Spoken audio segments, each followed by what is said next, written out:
This is Occupy Your Mind. I'm Anna Gullen, reading Manissa from New York City. It was my third time down there. I was there to meet a friend. We were going to a South Asians for Justice meeting down the street. We'd been at Zuccotti Park, and it was like week 2. So we get there, and there's like this general assembly going on. And we sort of like stood at the outskirts, and we started listening. And they were talking about the Declaration, and then all of a sudden I was there and they were passing this thing. And we were reading it, and we were like, this doesn't make sense to us, you know? We were like, we know what they're going for. They're going for language that like mirrors the Declaration of Independence kind of thing. And we were like, it literally sounded naive. We were like, listen, we know what you're going for, but like, what we're telling you is that it's going to come off to people as, like, post-racial, which a lot of people are going to find really, really problematic and, like, offensive, you know?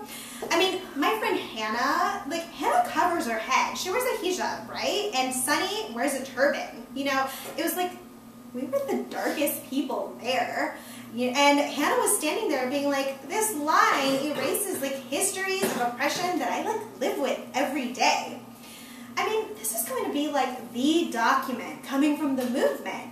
And it can't, like, we're all saying that it can't go out saying, we are all one race, one human race, formally divided by race, class, gender, religion, right? Like, we know what they're going for, but like, that's ignoring all sorts of, like, real problems that come up in society, right? And so then they were like, are there any blocks?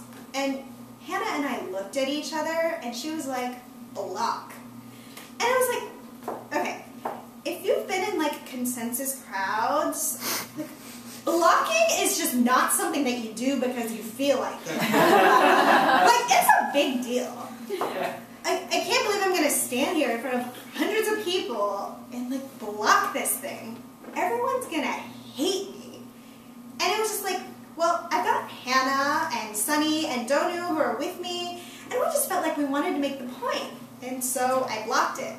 And it was really scary. And we just wanted this line change, you know? And so then it passed, and we were like, wow.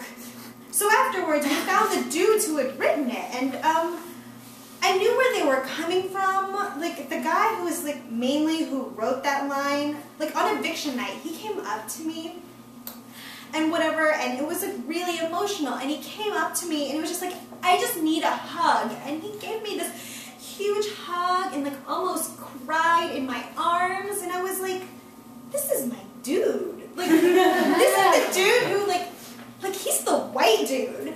Like, he's the one that I called out in front of, like, hundreds of people at this point. You know what I mean? And here he is, like, in my arms on eviction night. And it was like, I nearly cried. You know what I mean? So, like, and he's not a bad dude at all. It was just, he's just someone who never had to, until that moment, stop and think about what a line like that would signify to other people.